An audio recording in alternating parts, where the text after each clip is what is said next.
ஆவிக்குரிய வாழ்வை நாம் ஏற்று வாழ இந்த பலியை கொண்டாடுவோம். பலியை தலைமுறையில் கொடுக்க குற்றம் குறைவு நினைக்கமாக வளர்ந்துவோம். எல்லா இறைவனிடமும் சகோதர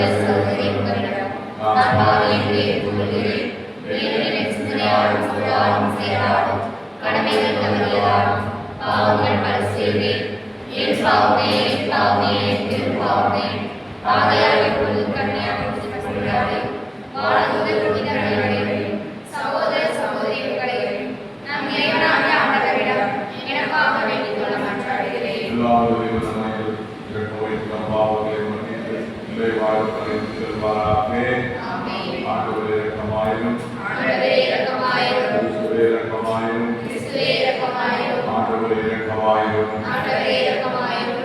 இறைவனுக்கு மகிமை உண்டாகுக.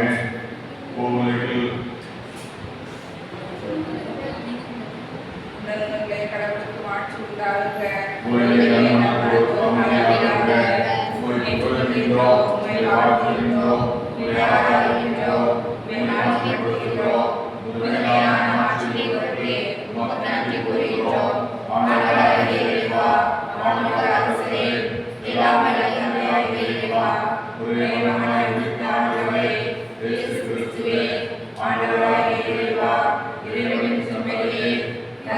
திருமகனே உலகின் பாவங்களை போக்குபவரே எங்கள் மேல் இரக்கமாயிரும்.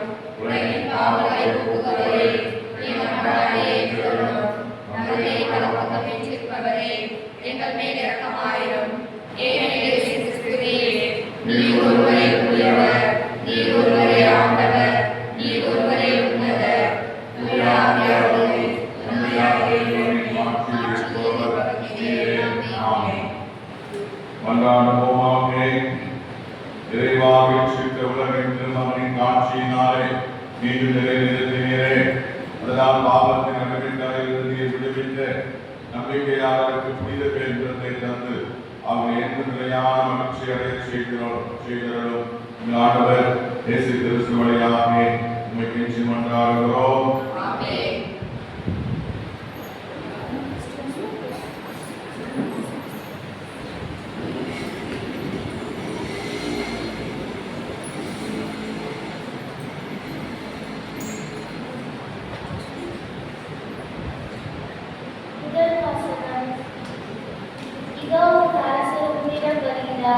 இறைவாக்கினர் செக்கிரேயார் நூலிலிருந்து வாசகம்.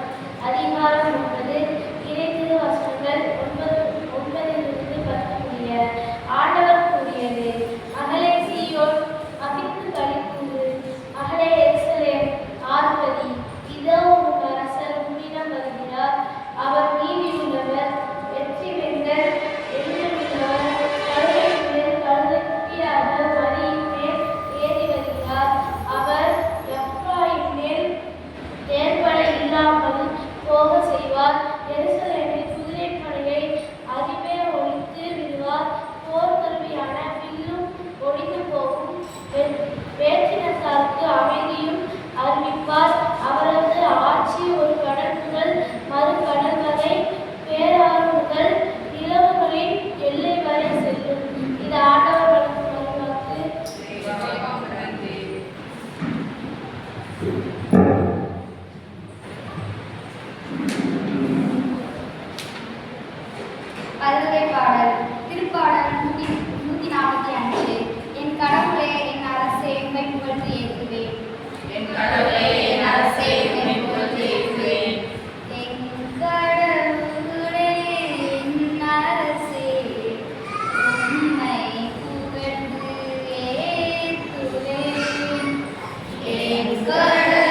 இரண்டாம் வாசகம்.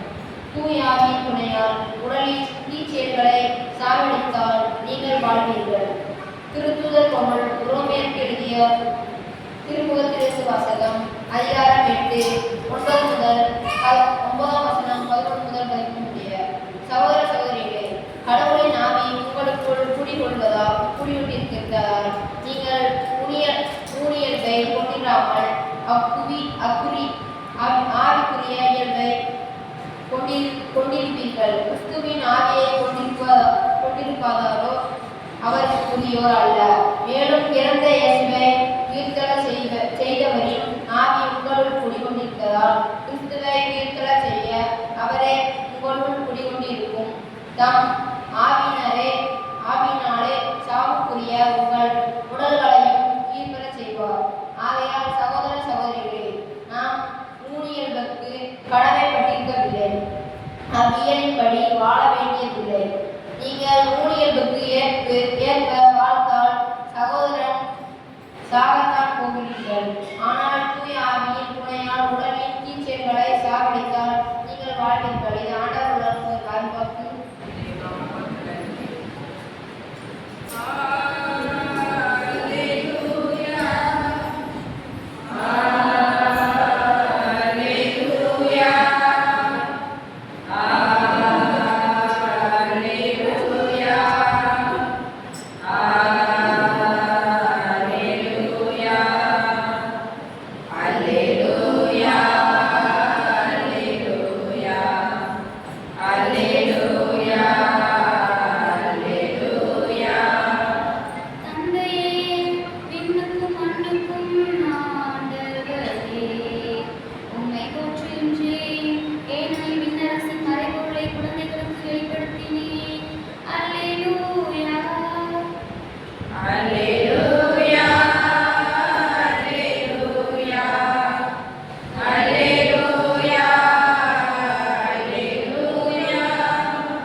ஆண்டவர் உங்களோடு இருப்பாராக.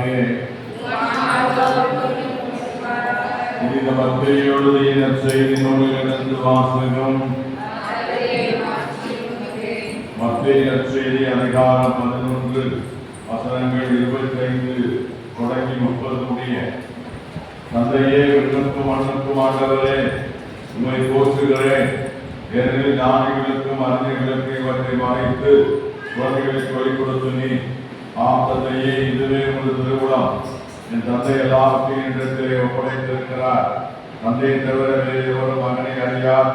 மகன் அவரை யாருக்கு வெளிப்படுத்த வேண்டும் என்று விரும்புகிறாரோ அவர் வந்து வேறு எவரும் தந்தையை அறியார் என்று கூறினார். அவர் பெருஞ்சுமை சுமந்து சோர்ந்திருப்பவர்களே, எல்லோரும் வாருங்கள், நான் உங்களுக்கு இளைப்பாறுதல் தருவேன். நான் கனிவும் மனத்தாழ்மையும் உடையவன். ஆகவே இந்த உள்ளத்தை உங்கள் மேல் ஏற்றுக்கொண்டு என்று கற்றுக்கொள்ளுங்கள். அப்போது உங்கள் உள்ளத்திற்கு இளைப்பாறுதல் கிடைக்கும். ஆம், என் முகம் அழுத்தாது, என் சுமை எளிதாய் உள்ளது என்றார். ஆண்டவரின் அருள்வாக்கு.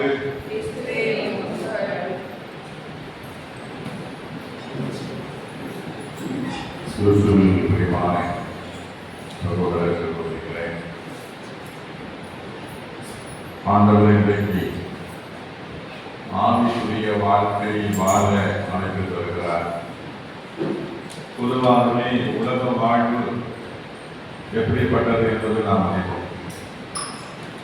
கிறிஸ்தவர்களே அல்லது மக்கள் பெரும்பாலுமே உலகம் சார்ந்த வாழ்க்கையை தான் வாழ்ந்து கொண்டிருக்கிறார். உலகம் சார்ந்த வாழ்க்கை வாழக்கூடாதா அப்படிங்கிற கேள்வி நம்மளே எழலாம். ஆனால் உலகம் சார்ந்த வாழ்விலே ஆண்டவருடைய ஆவிக்குரிய அந்த நதிகளும் உடைகளும் அங்கே இல்லை. உதாரணமா ஆண்டவர் அமைதியை கொண்டு வந்தேன் என்று சொல்கிறார். அமைதியின் ஆண்டவர் அமைதியை நாம் ஒருவரோடு பகிர்ந்து கொள்கிறோம், சமாதானத்தை பகிர்ந்து கொள்கிறோம், அமைதியை பகிர்ந்து கொள்கிறோம். உண்மையிலேயே அமைதி நம்மிடத்தில் இருக்கிறதா, சமாதானம் நம்மிடத்தில் இருக்கிறதா? இந்த அமைதியை எப்படி நாம் வீட்டுக்குள்ளே வீட்டுக்கு வெளியே கொண்டு வருகிறோம்? இப்போ உதாரணமாக உலக நாட்டிலே அமைதி இல்லை, அமைதி இல்லைன்னு சொல்றாங்க. இப்போ அமெரிக்கா அமைதி உலகத்திலே அமைதி ஏற்படுவதனால தான் நான் ஈராக் மேலேயும் ஈரான் மேலேயும் நான் படை எடுக்கிறேன், சண்டை போடுகிறேன்னு சொன்னால் அந்த மாதிரி ஒரு அமைதி எப்படிப்பட்ட அமைதியாக இருக்கும்? இஸ்ரேல் நாடு காசா மீது படை இருக்குது. அந்த அந்த படையிலிருந்து அவங்க அடக்கி வைக்கிறேன்னா உலகத்தில் ஊருக்குள்ள அமைதி இருக்காது அப்படின்னு சொல்றாங்க.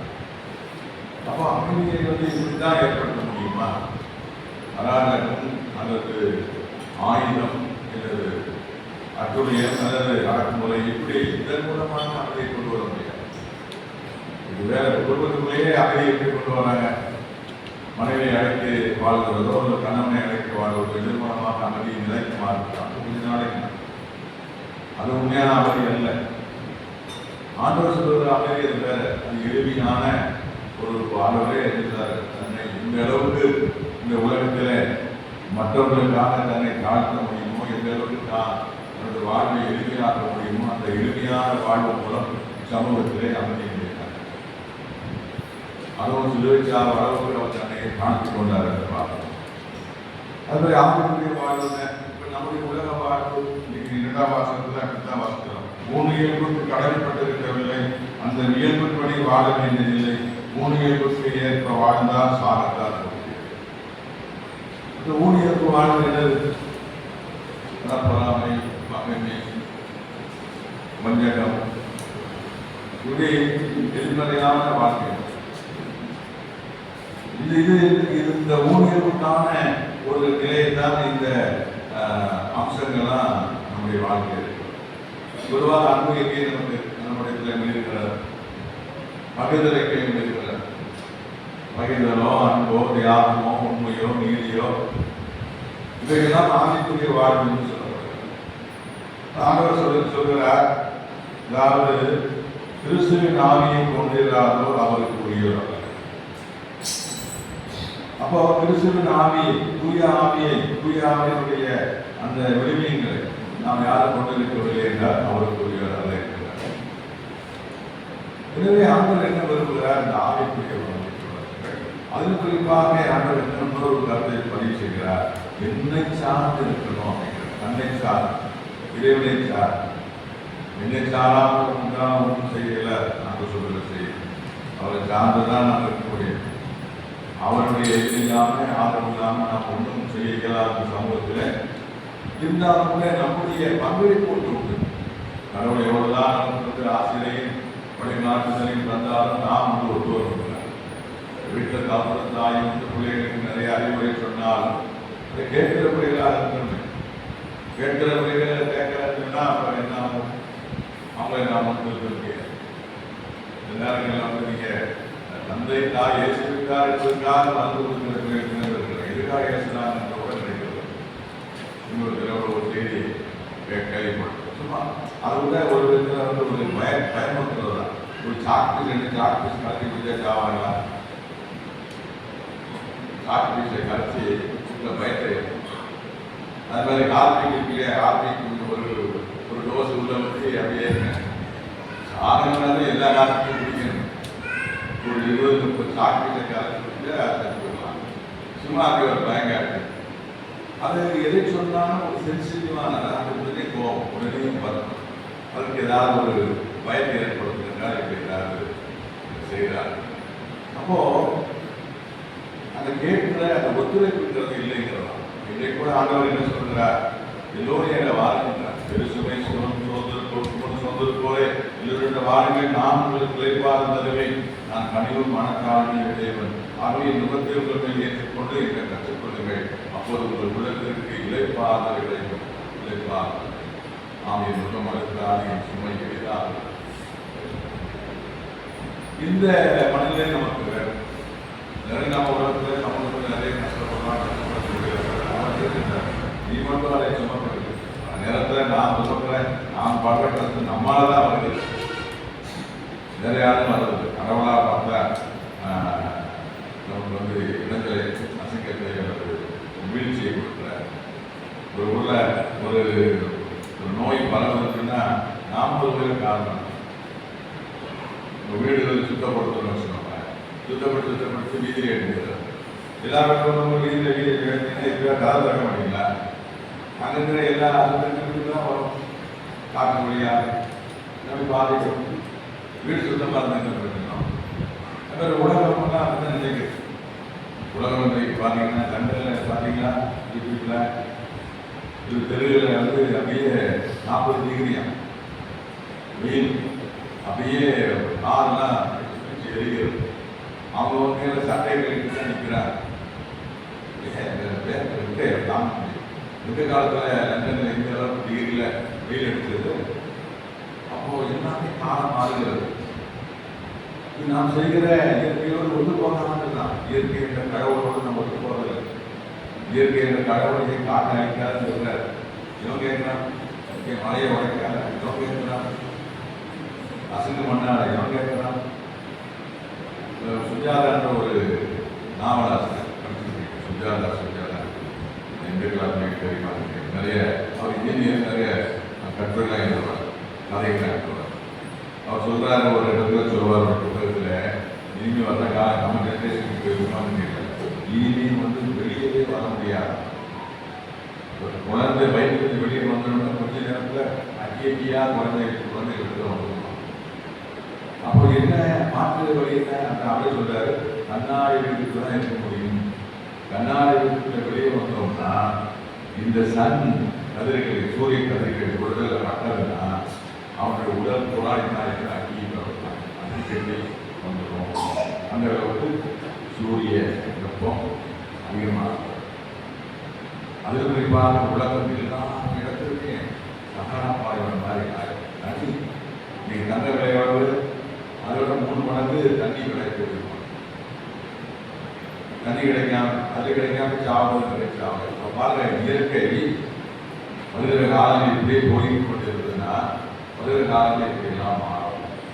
இது ஒன்றும் செய்ய முடியாது. எல்லா நாளுக்கும் தெரியும். அவன் இருக்கிற வரைக்கும் நம்ம படிச்சுக்கிறோம், அவன் படிச்சுக்கிறோம். நான் வருகிற சந்ததிக்கு அநியாயத்தில் எடுத்து போகிறான். அந்த காலத்தில் முன்னோர்கள் வந்து நல்ல வர்ற சந்ததியில் நல்ல பணம் நல்ல வச்சு நல்ல சாப்பாடு எடுத்துட்டு போனான், இயற்கையை வச்சுட்டு போனான், உயிர் மரங்களோடு எடுத்துட்டு போனாங்க. இப்போ ஒன்றே நான் இயற்கையே சீரழிந்து போய்கிறேன். அடுத்த தலைமுறை பற்றியில் அக்கறை பாதி மேற்கிழக்கு பயில பாதி மலையை காமிப்போம். கேரளாவில் மலை நல்ல சொல்லியிருக்கிறேன். அப்போ இயற்கை என்ற கடவுளை நாம் சுதைக்கிறோம். இயற்கை என்ற கடவுளை நாம் அப்போ இயற்கை கோவப்படத்தான் செய்யும். சுனாமி எப்படி வருது? நான் செய்கிற பாவம் என்ன? செயல்தான் பாவம், நினைப்பு தான் பாவம். நல்ல எண்ணம் நினைக்கிறவன் வந்து செயலும் சுத்தமாக இருக்கும். உள்ளத்தில் நல்ல எண்ணம் என்ன செயலும் நல்ல செயலாக இருக்கும். அப்போ சுனாமி அதனுடைய விளைவு தான். சுனாமிக்கு கடவுளையே வந்து அதிகமையாக தெரியாது சொன்னாங்க. எவனாவது யோசிக்கிறாங்க சுனாமிக்கு நம்ம தானே காரணம். நம்ம இல்லை, நீ இருந்து தோத்தேன். இங்கே வேணால் வேறையாக இருக்கிறாங்க. கடவுளை ஏதாவது பண்ணுறது, கடல் அமைதியான கடலுக்குள்ள கண்டதெல்லாம் வந்து கண்டுபிடிக்கிறேன் சுனாமி வர ஆரம்பிச்சு. இதோட இந்தியாவிலாம் அடிக்கடி பூகம்பம், சென்னையிலாம் பூகம்பம் ஏற்படுது. கோயில்களில் கூட பூகம்பம் மதுரை உணர்ந்ததாக சொல்கிறாங்க. அப்போ இதனுடைய விளைவு என்னன்னா புரிஞ்சுக்கலாம் முடியாத நமக்கு. எனவே அப்போ இயற்கை என்ற கடவுளை, இயற்கை என்ற தெய்வத்தை நாம் என்ன செய்யணும்? உதாசனப்படுத்தலாம். அவர் சொல்வதை கேட்கப்பட்டாங்க. எப்படி பெற்றோருடைய சொல்லை கேட்காத மகன் சொல்லுவேன். உதாரணத்துக்கு நான் தானே அப்புறம் பின்னாடி இருந்து என்ன பிரயோஜனம்? இங்கே போவாடாப்பா வீட்டில் இரு இல்லை எனக்கு சொல்லப்படுது. எனக்கு நண்பர்கள் வந்து எனக்கு நிறைய அவங்களுக்கு நான் வச்சுக்குவேன். ஒன்றுமானா அவங்களுக்கு நிறைய அரைஞ்சான் நினைச்சான் கொஞ்சம் இடத்துல எல்லாத்தையும் வந்து வண்டி என்ற விலை கொடுக்கும். இந்த அளவுக்கு போகணுமா தேவையில்லை. அப்போ ஒரு சொல்லுற மனுஷெல்லாம் கேட்க மாட்டான். மனுஷன் ஒரு நாள் கேட்க மாட்டான். சீரழித்து போன பிறகுதான் அது பிறகு கேட்டு செய்ய அது பிறகு உண்மை இல்லை அவருக்கு. அது போன பிறகு என்னத்தை என்ன பண்ணணும்? சமூகம் ஒரு பக்கத்தில் சமூகம் வளர்கிறதா தெரிகிறது, இன்னொரு பக்கம் சமூகம் அடித்து கொண்டிருக்கிறதாக நிகழ்வுகள் சொல்லிக்கொண்டிருக்கிறோம். நீங்களாம் பார்க்க பெண்கள் எல்லாம் வந்து என்ன வராதுன்னு தெரியல. செல் கல்ச்சருங்கிறது அந்த அளவுக்கு செல்லை வந்து பிரிக்கவே முடியாது. இந்த செல்லும் பிள்ளைகளும் சேர்ந்துதான் அதை பிரிச்சானா அது வராது. இன்னும் நம்ம விட்டு ஓடி போய் செல்லு யூஸ் பண்ணாங்கன்னா நீ என்ன நீங்களாம் அம்மாவான்னு கேட்கக்கூடிய ஒரு காலம். செல்ல கூட பார்க்க மாட்டேங்க, செல்ல கூட வச்சுக்க மாட்டேங்க. அம்மா அப்பா பார்க்க அங்கதான் அந்த மாதிரி செல் அந்த அளவுக்கு படிக்கிற மூடு தரதெல்லாம் சிந்தனை போனால் அப்படியே விட்டு போகிறது. படிப்பில் ஆர்வம் இல்லை, வேலையில் ஆர்வம் இல்லை. பிள்ளைகளை வந்து ஒரு விஷயம் தெரியுமா, சில நேரத்தில் கைப்பிள்ளையை வச்சுட்டு செல்லு பார்த்துக்கிட்டு அதே ஊருக்கு போய் வெளியே போய் விசாரி முடிச்சிருக்கோம். அது ரீல்ஸில் என்ன பார்க்குறாங்க, இல்லை தவறு போய் வெளியே போய் ஆமாம் வெளியே இப்படியெல்லாம் எனக்கு வந்து பார்க்கணும். அதில் சமைக்கும் போது எதையோ ஒரு உப்பு போடுறது, எதையாவது போட்டு காப்பி போட போடுறது, மிளகா பொடி போட்டு இப்படியெல்லாம் இந்த ஒவ்வாமை, இந்த முரண்பாடான செயல்பாடுகள் இன்றைக்கு அதிகமாக இருக்கிறது. இதுவே பெரிய பல நேரங்களில் டைவர்ஸுக்கெல்லாம் காரணம். கல்யாணம் முடிஞ்சு 6 மாதம் தான் இருக்கும், இவனே ஏன் சுதந்திரத்தில் தலையிடுறான் அப்படிங்கிறான். நான் யார்கிட்டையும் பேசுகிறேன், எங்களுக்கு என்ன இவன் யார்கிட்ட பேசி போடுறேன்.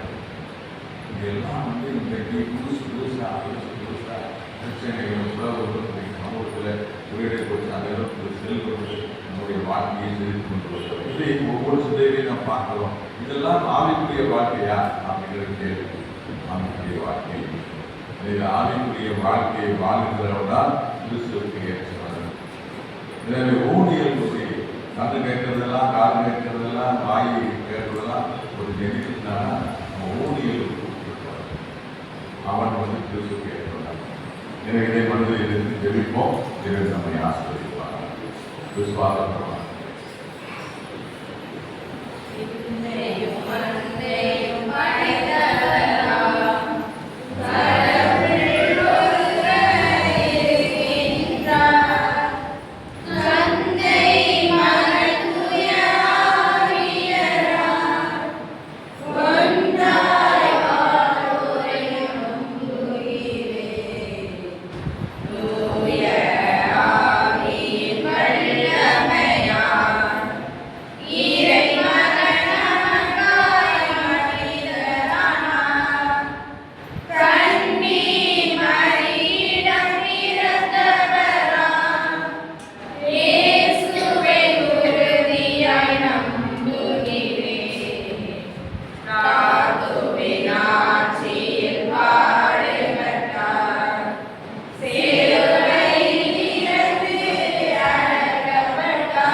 உண்மையின் ஒளியை வழங்குபவர்களாக கிறிஸ்தவர்கள் அனைவரையும் உருவாக்கும் அருளை நன்றாடுகிறோம்.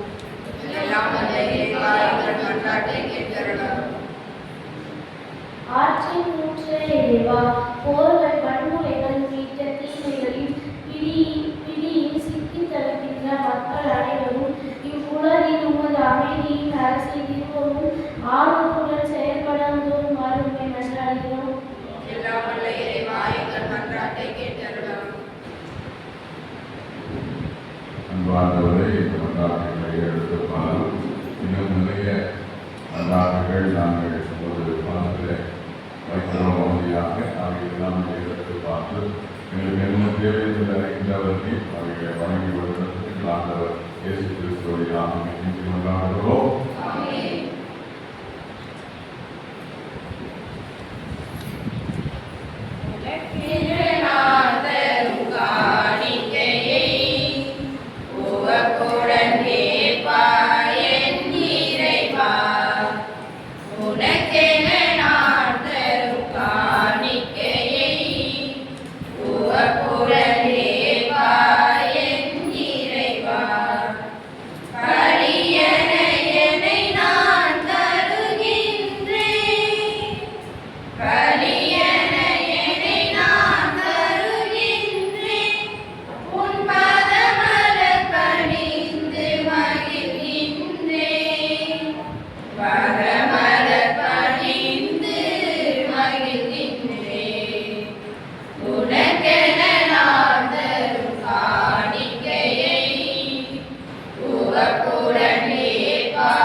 ஆகிய பொழுதை காணிக்க வேண்டும் இவ்வாறு ஆண்டவர் இயேசு கிறிஸ்துவை உடல் ரத்தமுமாக எங்களுக்கு இவை மாறுவனவாக உங்கள் பாடவர் மனமுதலை கையளித்த போது அவற்றை எடுத்து நன்றி செலுத்தி அதை பெற்று சீடருக்கு அளிக்கக்கூடியதார். அனைவரும் இதிலிருந்து பெற்று உண்ணுங்கள், ஏனெனில் உங்களுக்காக கையளிக்கப்படும் என் உடல்.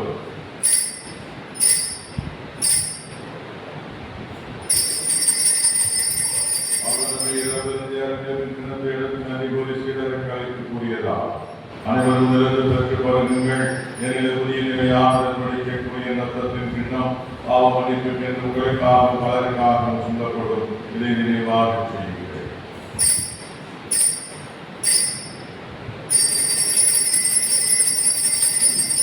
நம்பிக்கையின் மறைபொருள்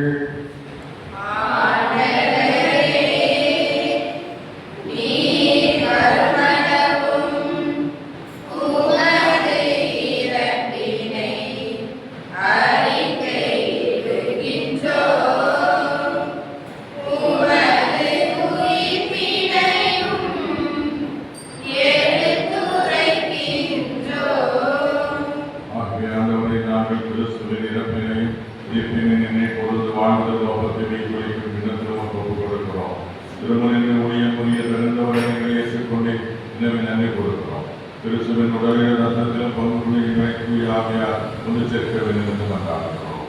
ஆண்டவரை உலகிற்கு பலவிற்கும் திருவிழாவை நினைவு தருணம் எங்கள் திருத்தந்தை பிரதான் நாமையோ எங்கள் ஆயர்கள் மலை மாவட்ட படைப்பாளர்கள் அருத்தந்தை மோட்சராஜன் எல்லா திருநீராக ஒரு திருவிழாவை அன்பில் நிறைவேறச் செய்தனர். உயிர்த்தவர்கள் நோக்குடன் கொள்ளும் எங்கள் சகோதர சகோதரிகளையும் இறந்தோர் அனைவரையும் இறக்கத்தோடு நினைவு கூர்ந்து திருமுக வழியில் ஏற்றிவிடும். அனைவரும் மீது இறக்கமாய் கடவுளை கண்ணிற்காய கணவரான யோசேப்பு உடைய திருத்தூதர்கள் இந்த உலகிலே புதவராக இருந்த புதியராஜனோடு நிலைவாழ்வில் பங்கு கொள்ள கருதி பெற்று திருமண இயேசு கிறிஸ்து வழியா உங்களை புகழ்ந்தேற்கும் வர வரம் வந்தார்கள். இவர் வழியாக மதுரை வரை எல்லா இறைவனாகிய தந்தையே தூயாவியாரை கொண்டிருக்கு எல்லா புகழும் மாற்றியும் என்றென்றும் மாற்றி உரியதே.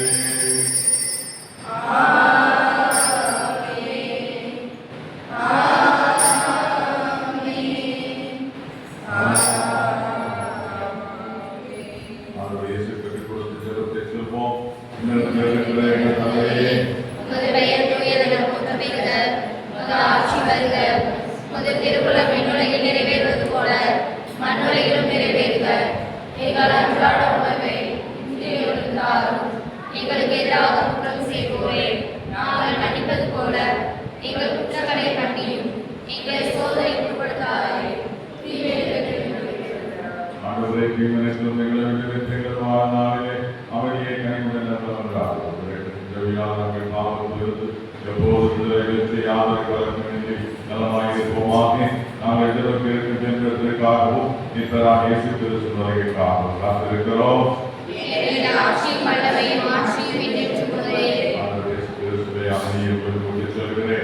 அமைதியை முடிந்தேன் எங்கள் பாவங்களை பாராமல் திரு அவை நம்பிக்கை கண்ணோக்கி உங்கள் திருவத்திற்கு ஏற்ப அதற்கு அமைதியையும் ஒற்றுமையும் வைத்துள்ளார். என்னென்று வாழ்ந்து ஆட்சி செய்கிறது நீரே. ஆண்டவருடைய அமைதிக்குள்ளோடு இருப்பதாக ஒருவர் கிறிஸ்து அதவியை பகிர்ந்து கொள்வோமாக. அமைதி. உலகின் பாவங்களை போக்கும் இறைவனின் சபையே,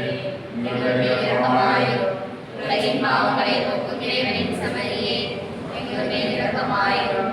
உலகின் பாவங்களை போக்கும் இறைவனின் சபையே, எங்களுக்கு சமாதானத்தை தந்தருளும். இதோ இறைவனின் சபை உலகின் பாவங்களை போக்குகின்றவர். இந்த சபையின் வருவதற்கு அழைக்கப்பெற்ற அனைவரும் பேர் பெற்றோர்.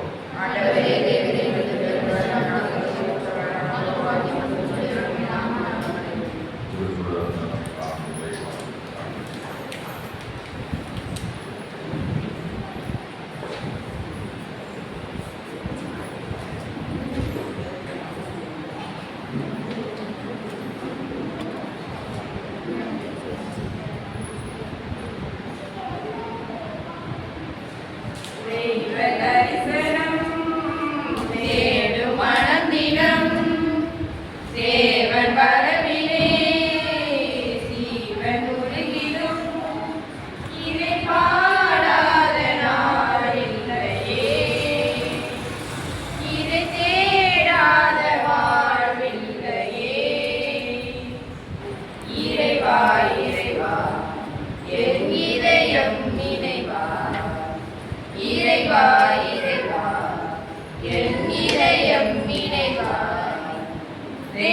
தரிசனம் தேடும் மனம் தினம் தேவன் வரவிலே ஜீவன் உருகிடும் வாழ்வு வழங்கும் வல்ல தேவன் வரவு எண்ணிலே வசந்தம் என்றும் வசந்தம் எந்த வாழ்வு தன்னிலே வானும் மண்ணும் அழிந்த பின்னும் வாழும் எண்ணிலே வானதேவன் வார்த்தை இங்கு வடிவமானதே ஒளியே ஒளியே உலகின் ஒளியே உயிரே உயிரே உயிரின் உயிரே இதை பாடாத நாளில்லையே இதை தேடாத வாழ்வில்லையே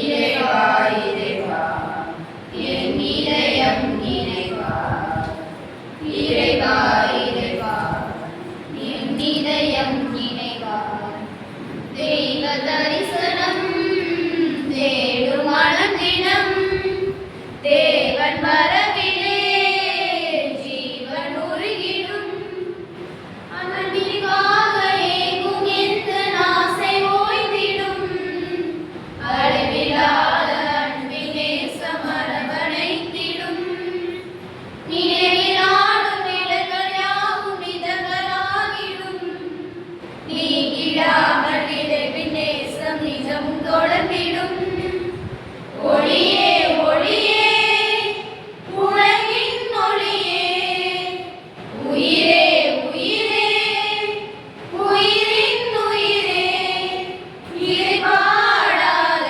நாளில்லையே இதை தேடாத வாழ்வில்லையே இறைவா இறைவா என் இதயம் நினைவா இறைவா இறைவா என் இதயம் நினைவா தேவ தரிசனம் தேடும் மனம் தினம் தேவன் வரவிலே ஜீவன் உருகிடும் மன்றாடுவோமாக.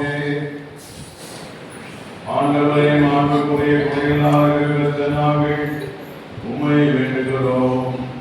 அதனால் குறைக்கும் குறைகளை நாங்கள் என்றும் பெற்றுக்கொள்ளவும் இறையராக கொண்டிருந்தோம் அருளியாக நீங்கள் ஆண்டவர் கிறிஸ்து வழியாக உம்மை மன்றாடுகிறோம்.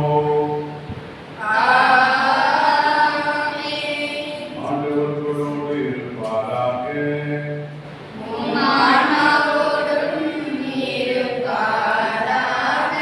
எல்லாம் வல்ல இறைவன் தந்தை மகன் தூய ஆவியார் உங்களை ஆசீர்வதிப்பாராக.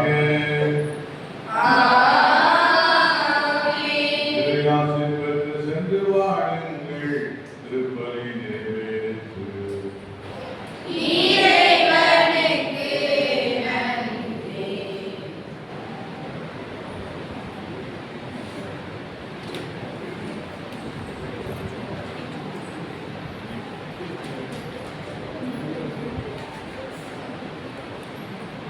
பிழைத்திருவர்களுக்கு ரொம்ப நன்றி.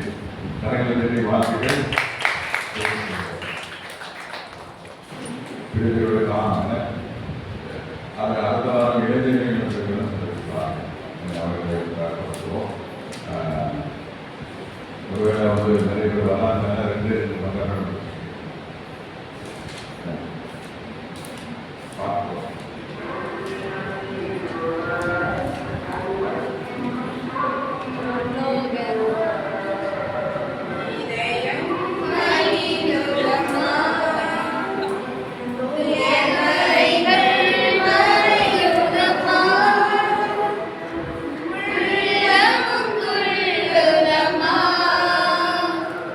உங்கள் தாய்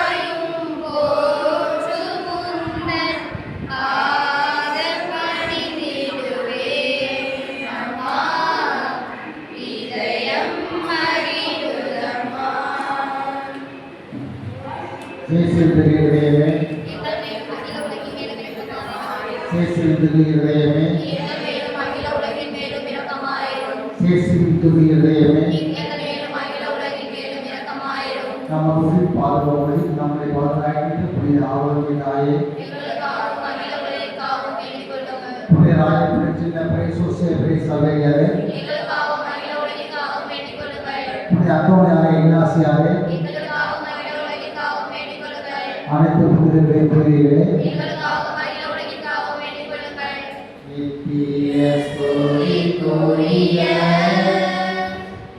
பரிசுத்த நற்கருணைக்கு பக்தியாய் ஆராதனை எத்திசையும் புரிவோம். பக்தியாய் ஆராதனை எத்திசையும் புரிவோம். நித்திய ஸ்துதிக்குரிய பரிசுத்த நற்கருணைக்கு பக்தியாய் ஆராதனை எத்திசையும் புரிவோம். பக்தியாய் ஆராதனை எத்திசையும் புரிவோம். நித்திய ஸ்துதிக்குரிய பரிசுத்த நற்கருணைக்கு பக்தியாய் ஆராதனை எத்திசையும் புரிவோம். பக்தியாய் ஆராதனை எத்திசையும் புரிவோம். தந்தைக்கும் மகனுக்கும் தூய ஆவியானவருக்கும் மாட்சிமை உண்டாவதாக. தந்தை மகன் தூய ஆவியின் பெயராலே ஆண்டவர் உள்ளத்தையும் இடத்தையும் அன்பான விளக்கத்தால் ஆசீர்வதிப்பாராக. இயேசுவுக்கே புகழ், மரியே வாழ்க.